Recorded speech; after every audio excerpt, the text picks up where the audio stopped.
Howdy, 216ers. This is Professor Coppin, and what ensues is an overview of Project 4, the long awaited shell implementation referred to as Commando, and thus the title Going Commando in Project 4. Just a few logistics issues as you're getting oriented. So, this document, as usual, describes parts of what is to be implemented in the project, includes a little code outline over here, along with a discussion of various parts of the project. And I'll also make a note that the original due date has been moved back to account for the late release of the project, and several aspects of the project that I had planned have been cut out so as to make it fit in this slightly shorter time frame. There isn't actually a ton to write here, but it will give you a chance to exercise a number of system calls that we have discussed. For instance, at the core of any shell is going to be a fork and exec regime. But then to allow for the parent process, the shell in this case, to monitor those underlying commands, wait and weep PID will be there, but there'll also be a chance here to do a little bit of redirection, some file IO, some creation of directories, and various other things there.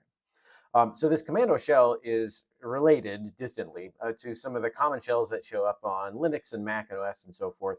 So if you're acquainted at all with Bash or the TC shell that's on the Linux Grace servers, this will have kind of similar characteristics to it.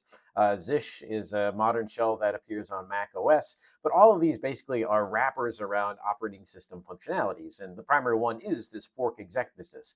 Go find a program and then start a sub-process that will then execute the program, display the output someplace, and then give me a chance to type another command in. Every time you type GCC or LS or any of those other things, that's essentially what's happening. And so you'll implement it now to see under the hood how this looks. And it's not very hard. What makes Commando slightly unique is that the usual behavior in these kinds of shells is that if you type something like ls, demonstration here, I'll just fire up a shell and type ls. What I get is outputs on the screen immediately, and then a reprompting over here. The way that Commando will work exercises a functionality that's built into most of these shells but isn't present. It'd be something like ls, and then I'll pipe the output someplace, like for instance, outputs.txt, and then also launch that in the background with this little ampersand sign. So get my shell back immediately, but then we'll have to look elsewhere off of the output there. For long-running commands, something like sleep 100 here, this shell will block until this command is actually done. And since I don't feel like waiting around for 100 seconds, I'm going to kill it right away. On the other hand, if you launch it in the background, and for instance, pipe output to output2.txt or something like that, then you get the command shell back immediately, but this thing is still running in the background, and I can see that through little jobs here. This default behavior of launching commands in the background like that, and then also redirecting their outputs into files, that'll be what Commando takes on, and we'll see some examples of that in a second. All right, so as you're getting oriented, you'd want to have a look at the manifest for the files that are part of the code pack. We'll download that and get started and set up the test cases in just a second. There'll be a make file. There are two files that, this is an old version I shouldn't have there. The make file is provided, so you don't need to create that. But you do need to create the funcs and the main .c over here. Header file we'll have a look at as well. And then, of course, as usual, there's testing files provided along with some data, and that includes some little scripts and other things in there that are used during the testing.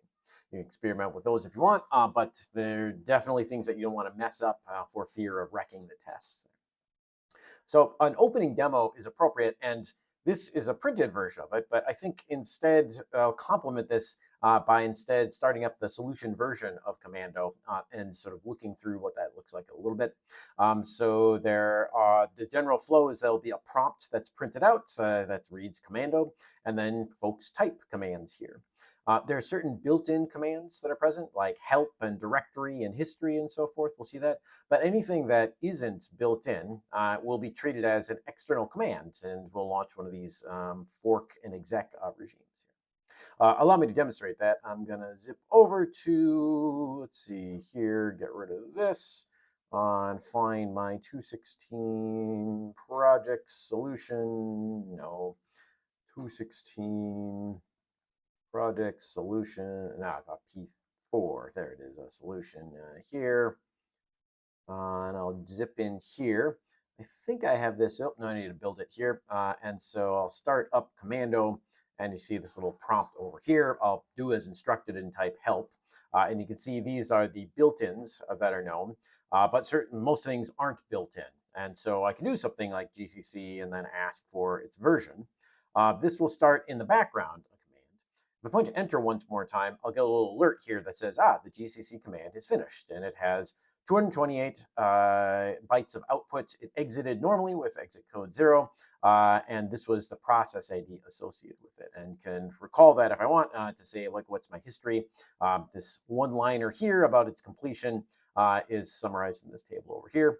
I could do an ls as well, and maybe, let's see, a listing of the data directory, and then I could do like a make or something like that.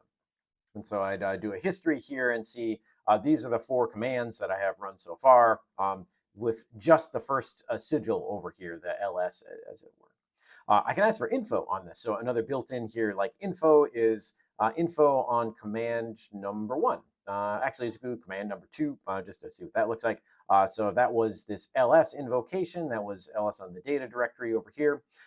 There's got to be some command line parsing that's done to say, like, when you typed ls and data, the 0th thing on there was the programmed exec. That's the ls command. And the 1th argument over here is the data. It exited normally, and the output is stored in this file over here, which I can access with another built-in, and that's mentioned in the little help over here. Show me output for a particular command. So I'll utilize that here. This was command number 2, so show me the output for number 2. Let's see, and that was, show output, not output for, show output 2. There. So now I just exec like something that's like going to be a little bit screwy over here. So this is the what's present in that data directory right now. Interesting over here, I typed that command wrong. So since Commando didn't recognize it as a built-in command, it attempted to find a program named output for. That doesn't exist, and so the exec for this will have failed, and that's reported especially over here. I can see it in the little history. That most of these ran normally, but this one failed to launch, and so there's over here. Certain things will, exit normally, but not produce the desired result. For instance, I did an ls on like I don't know, some random file.txt, which doesn't exist. I'll get an exit 2 over here, but looking at the output for this 5th command, you can see that ls had trouble finding that non-existent file, and so there's no good there. So at any rate, that's the basics of the shell. Again, the idea is that automatically each of the commands that you type, the output is redirected into some output file that's saved for later.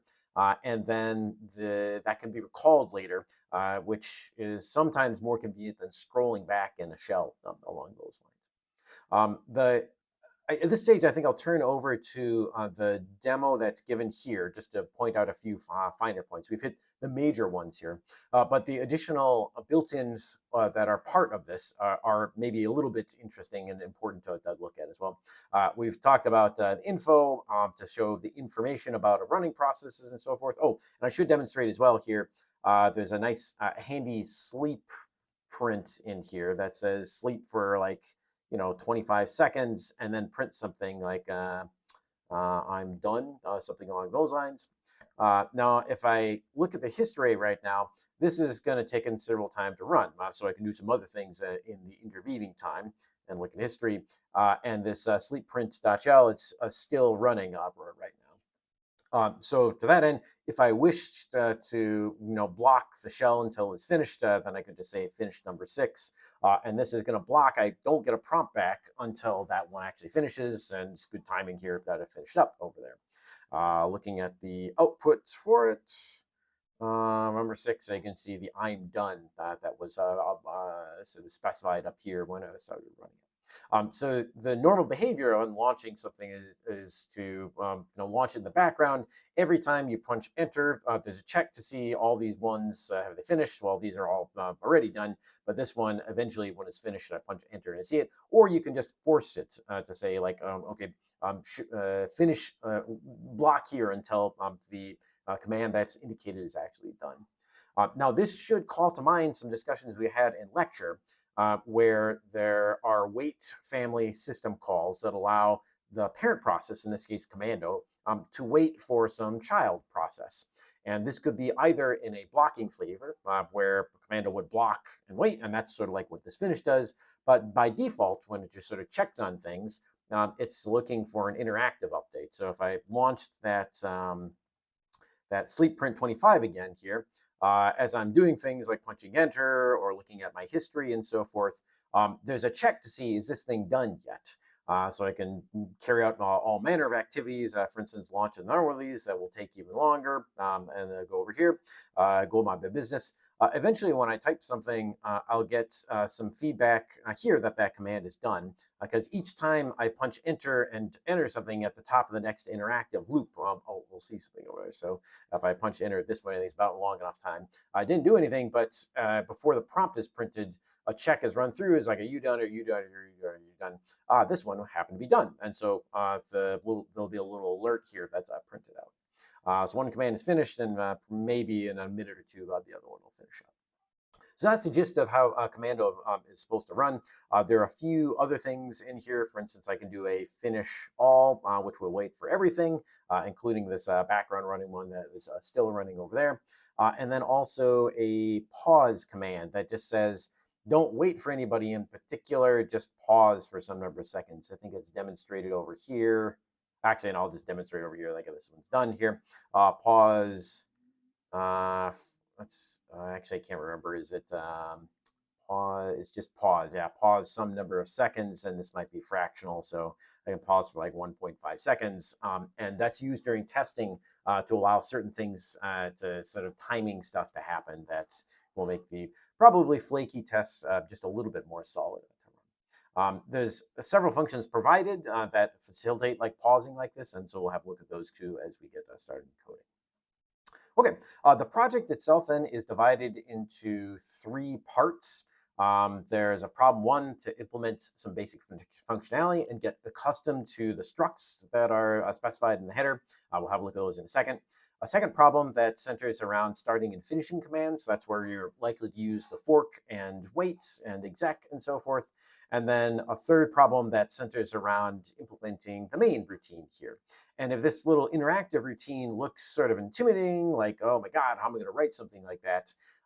Then where have you been all semester? Because we've already written a couple of these. In Lab 2, there was a list version of this.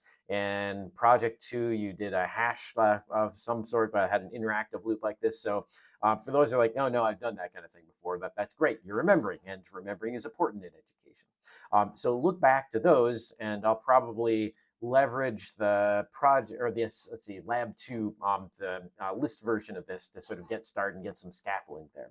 Now, there will be some differences there, some adaptations, because this is a slightly different situation, and we'll make use of some other interesting functions to get the command line loop written more properly. But at that point, we'll sort of introduce those, and there's lots of notes in here on that stuff. Okay, just a quick word on the overall architecture. The central data structure probably in this thing, well, I don't know, it's like there are 2 central data structures, and data structure is like, I should say data type, because data structure doesn't really do its service. There's a command that's just a struct that houses information about an already complete or running command. So there'll be things like, oh, what's the process ID that was used for this? Is it still running? And that'll allow waiting and so forth on it. What was the command line for it, and how was that parsed out in argvs? How many argcs were there? What state is it in? And these were things like it's running, or it exited normally, so the exit code is fine, or it was signaled, it died because of a seg fault or something like that, or a few special ones, for instance, that there was an attempt to exec and that failed, like the program couldn't be found or something like that. So those are encoded here and may actually show up in an exit code for certain kinds of failures as well. And then we'll support input redirection and output redirection. That's default here. This one's optional, so maybe a 0 link string for that. And once that's done, like how many output bytes did it have? And since there'll be a bunch of these, there's a sort of glorified expandable array over here, a command control. Its primary field is little commands pointer here, which is meant to point at an array of these things. And as you type in commands, this thing might fill up. It has a sort of capacity to begin with. But then as you'd want to type more, then this is reallocated to expand that. And so this can sort of grow along those lines. So there's a chance to use the realloc function. It's described somewhat in the implementation of that. So these are basically it. And all it's needed to implement a very primitive shell, like the one that we have. As usual, there's an outline of the required functions that will show up in the test cases here, including up at the top some not required functions, but instead provided functions. I'll make a special mention of this little dprintf utility, extremely useful. It's meant to be debug printing. And so as you would want to plop things down in your source code that enable you to see more of what's happening, but don't want to have to later on go back and scratch those out, make use of dprintf. It will only print if you run it with this command line invocation where here, plop down a little debug equals 1 and then run some command like Commando, or you can do it for a debug like with a make over here, and then the debug message will show up in the test cases and so forth. If you just run normally, then this thing is set up so that it will not print, not do any of this stuff in the event that this debug environment variable isn't present. So super handy for printing stuff. And you can see in my own implementation, I used it in several spots to do sanity checks, but then just don't run with the debug flag and see how you're good to go there. So something to consider as you might wish to sort of make your life a little bit easier. And this kind of tactic of conditionally printing things, either based on compile flags or based on a environment variable, or those kinds of things are super handy use in development all the time. There's a pause function, and there's a really snarly split function that you should make use of and delve into its details only if you are so inclined. It's to ease the task of all of you getting some line like this hello world, I feel good today, split into individual tokens over here. This was one that I had planned to make you all write yourself because I think it's sort of interesting, but opted out of it because it's not particularly easy, but take it as an exercise through you. The remainder, or mostly the remainder of what's in here, are functions that you'll need to implement for the to be compliant with the test cases, and they're fairly minimal in terms of this is all I needed to affect my implementation of the project. You're free to add additional ones in here. Of course, they won't be tested, but probably most folks that are putting this together won't need much more for this. So there'll be things in problem 1, and these are sort of divided into problems as well. Create one of the command control structures, this little expandable array, free the memory associated with it, add things to it, create an output directory. Oh, and I should mention over here, one of the things as you're running, let's see, I want to exit from this and just do a listing here. There's a directory now called Commando dir. And if you list the things that are in that, this is where all of that output gets rerouted to. So the first command I typed was GCC, and so a little output file named after that is created, and it's numbered after like the outputs here. And that's why the output can be recalled. It's stored in a little file here, so every time someone types show output, this really just opens up that file and spits its contents onto the screen using very standard algorithms to do that, using low-level reads and writes and stuff. So if I started Commando again here, it would identify that it's reusing that existing directory. But you can also, on the command line, specify, well, I may as well invoke it wrong here. Nope, here. There are 4 ways to invoke Commando.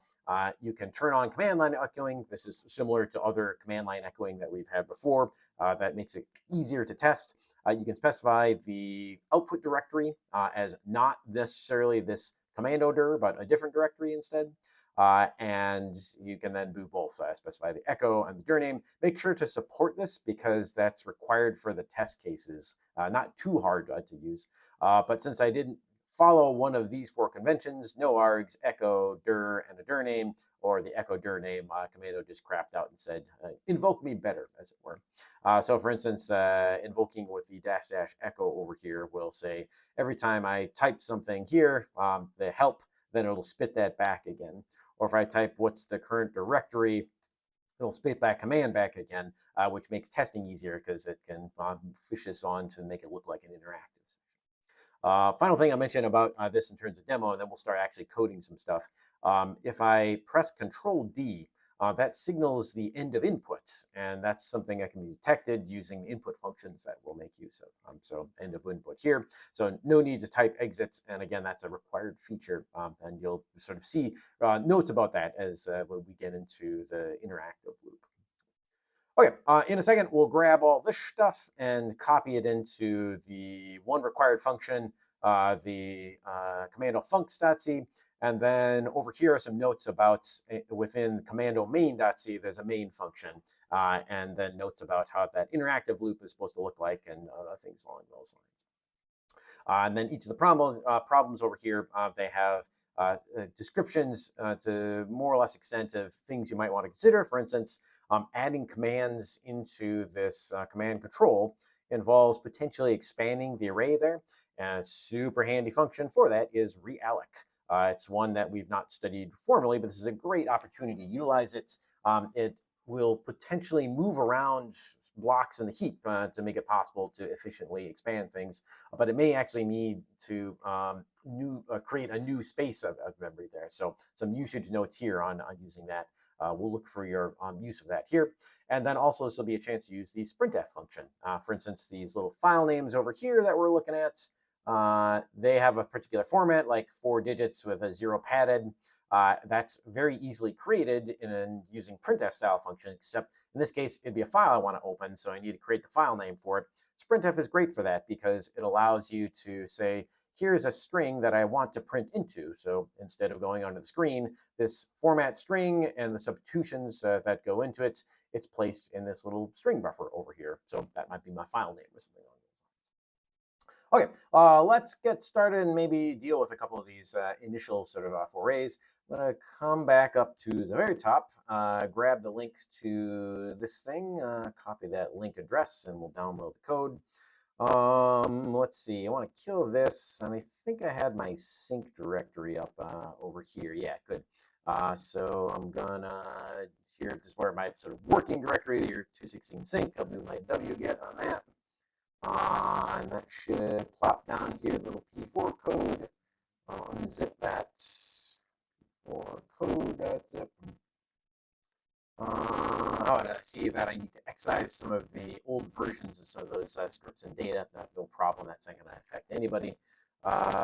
Code here, and so we got all this stuff. Of course, if I try to type make or something like that, then there's no commando main.c, no commando funcs.c, and so we'll have to create both of those. To do so, let's come over to the code outline that's provided. Let me grab this thing and then do some scrolling down yonder to copy all that stuff. And Emacs, I'll use some esoteric key combinations, whatever you need to do to create a new file. Here's commando funcs.c. Let's see, and I will just copy and paste that stuff in there. And since so it'll get me those provided functions like dprintf and pause and so forth, and then an outline of these here. In just a moment, we'll zip through and fill in a few of the function bodies for these things. They're sort of dead code mostly. But before I do that, and before I forget, I'm also going to create commando main.c. Over here, I'm going to grab that header and plop it in, and just plop down an int argc char star argv. We'll need to handle some of the command line increments. Run commando. I mean, I may as well spell it right, right? Okay, return 0, and that should do it. Okay, so then all we need over here is to start rifling through those functions that don't have any bodies and adding bodies. So this is got to return a pointer or something, so return null. This doesn't need to return anything. This returns an int, and there'll be a lot of that, so I may as well just copy this string and see how we do. So that's return 0 again. Returns nothing, so I'll get rid of that part. Also avoid.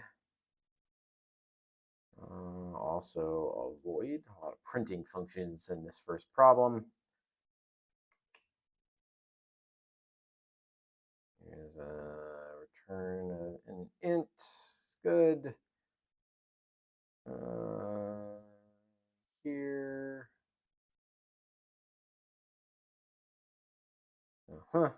And then the main, that's in a different file. So, okay. So if I've done that right, we should be able to get make to work now.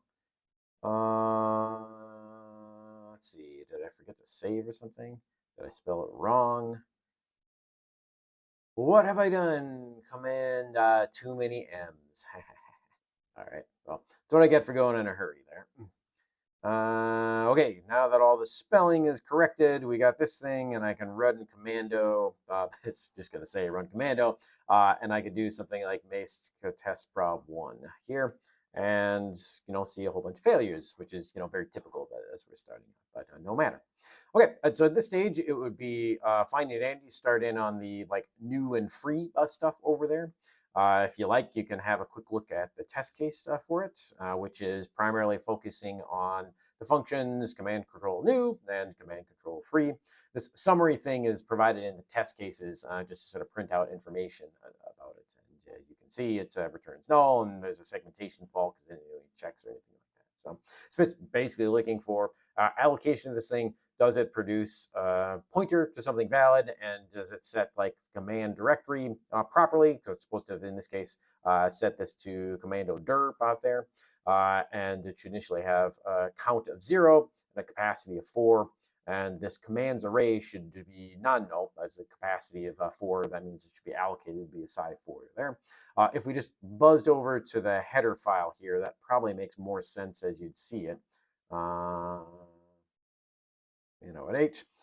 So down here again is the struct for this thing, and here's the file, the field that's supposed to contain that directory. It's supposed to be this thing, the counts and the capacity integers, and there's a default capacity that's specified in the header here. It's 4, but whatever parameters passed in, default command capacity 4 up there. Whatever's passed in there, that's how big this array is supposed to be. You fix that number. But later on, if folks keep adding, then you reallocate and sort of increase the capacity here.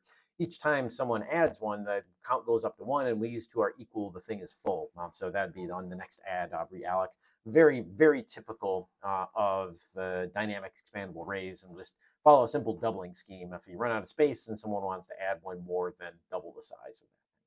That is covered, of course, in towards the end of the first problem in this command control add command function over here. So consult documentation associated with that.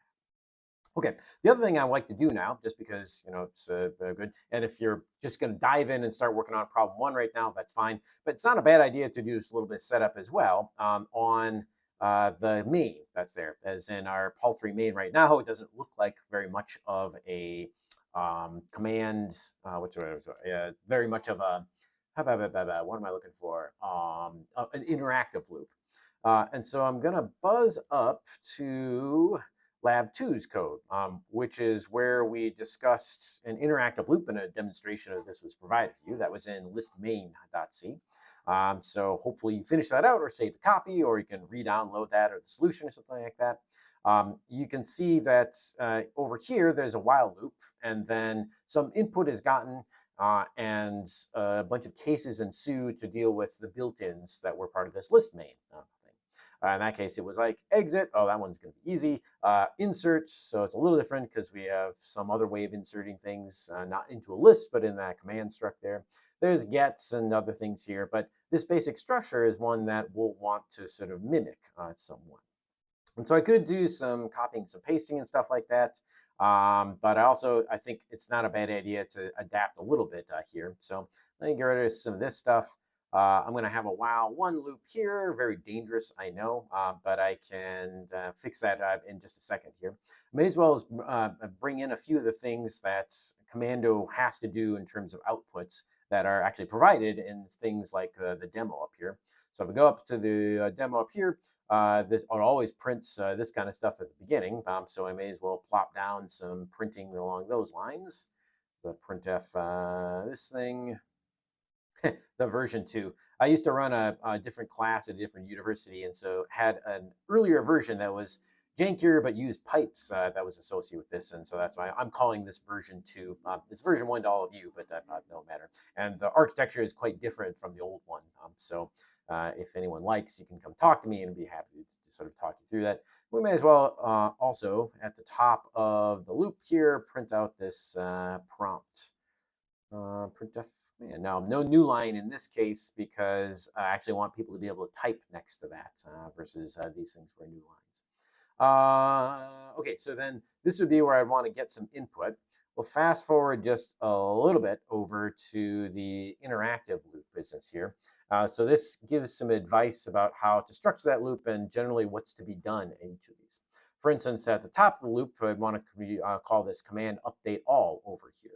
Well, that means I need one of these command control structs around, usually as a local variable of some kind, so we can set that up. We've already got the printing of the command prompt here, but what I wanted to call your attention to is this fgets function here. Fgets is an interesting function that gets a whole input line from some source there. So as the F implies, it's kind of like fscanf or fprintf. It deals with a file, one of those capital file stars in here. But getting input from typed here is totally fine too, so you can pass in the standard in as the output.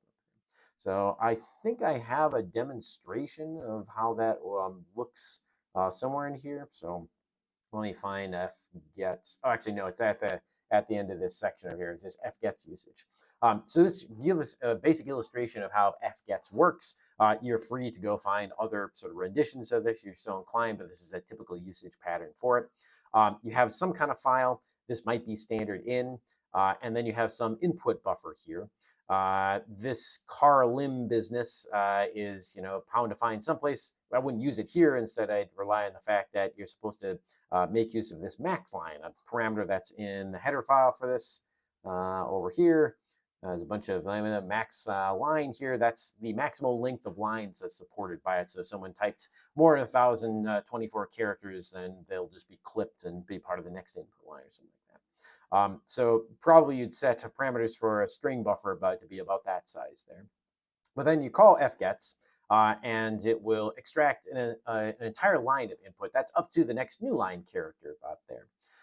The return value for this will either be a pointer to this inbuff over here, or if input failed, usually because it's at the end of inputs, then this will return no.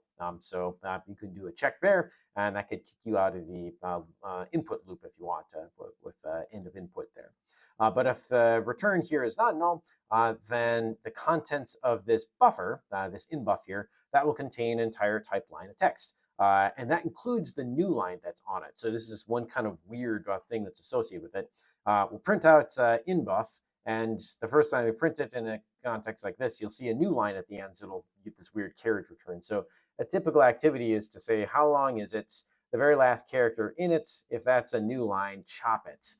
So change that to be \0, so it truncates a little bit earlier. Highly recommended, and I can walk you through a little bit of code that does something like that presently. Okay, so with that in mind, over here in our little input loop, we can print our command line there. Let's give ourselves a car inbuff, something like that. I was told max line here for that thing. And then I can use some character ret equals fgets. And then where I'll put this is crummy. I'm actually forgetting the ordering here already. It says in file last, inbuff first. Okay, so here is inbuff max line. This is a semi-nice function in that it will read up to this many characters -1 because it'll make space for that null terminator, which is great. And I want to read from standard in here. And all we'll do then is fprintf inbuff is %s here.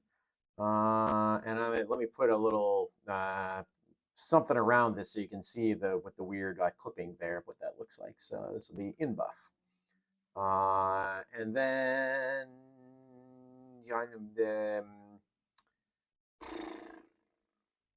Yeah, okay. I think that's all I want to do there on that. So here we have a very primitive input loop. Let me jump over here, do a make.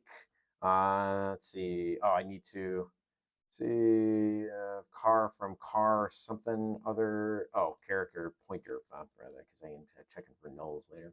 And then is not being used like I'll say if ret equals null, break, something along those lines. So now I've used it. Now the compiler is happy, and if I do commando, look at that. It looks great. So if I type help, it'll just print that the inbuff is help there. And if I type exit, inbuff is exit. Now you notice this weird clipping thing here. That's because fgets actually brings in the new line. And so if we copy pasted code that looks kind of like this, then it would chop. And this is an old term from Perl days and various other places. I think Python has a chop function as well. It just if there's a new line at the end, clip it off because I don't want that new line as in terms of my processing over there.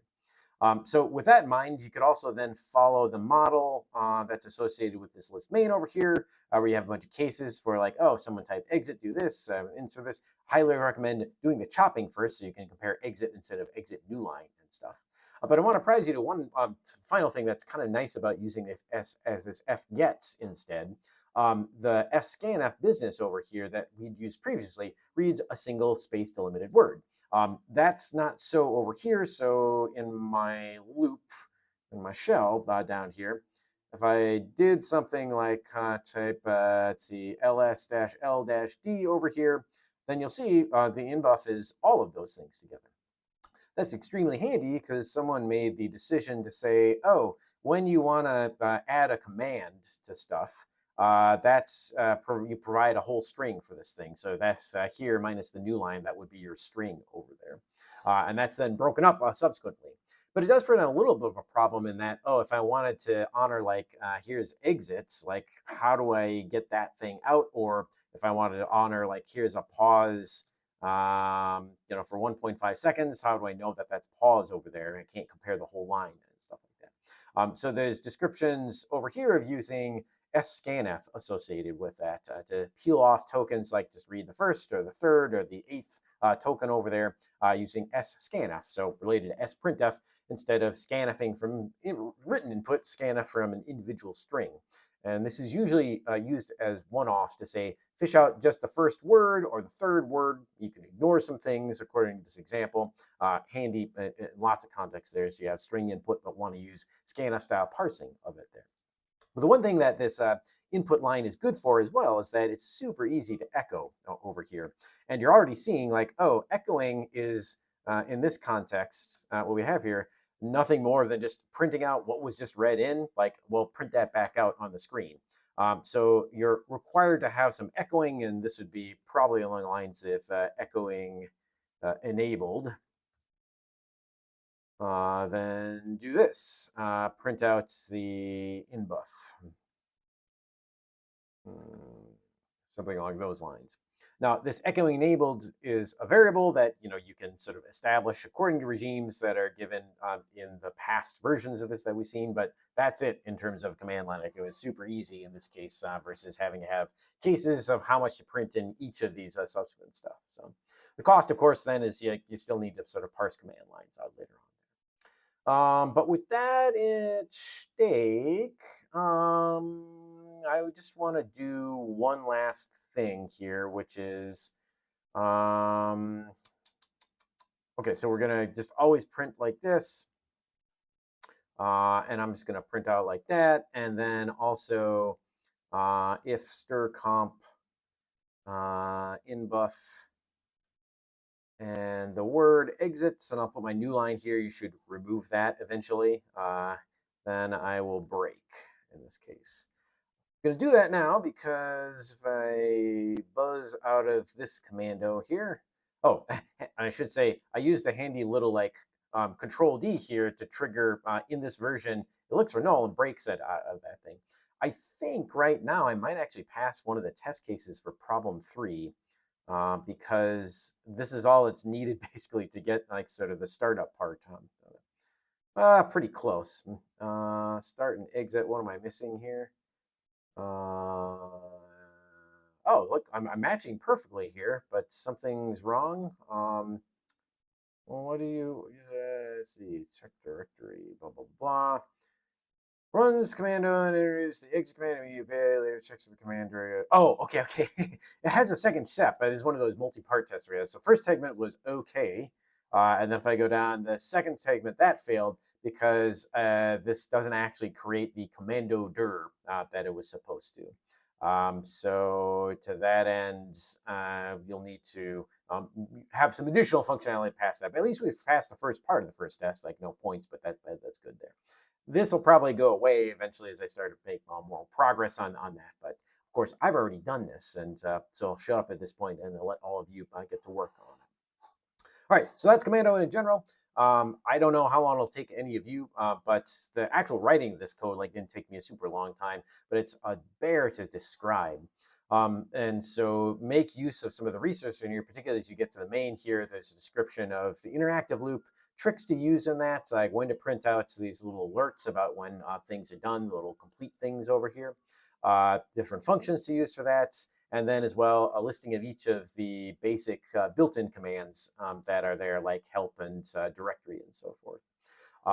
Grading criteria associated with each problem, and I will have a makeup problem for you in here. It's already alluded to in the demos, and so over here, if you look, the planned makeup problem is to allow you to source a file, which allows you to say, instead of me having to type things while I'm sort of interactively working, I can type source and then some file, and temporarily all input will be taken from this and executed as commands, just as most shells actually do. Then things are restored so that folks can type once again. So that's the plan for it. You can start planning for it if you're so inclined, or wait for a day or two to get details about it. That's all I've got for tonight. Happy hacking all. I'll be on duty in office hours next week for you, and expect to see a whole bunch of you come around. See you then.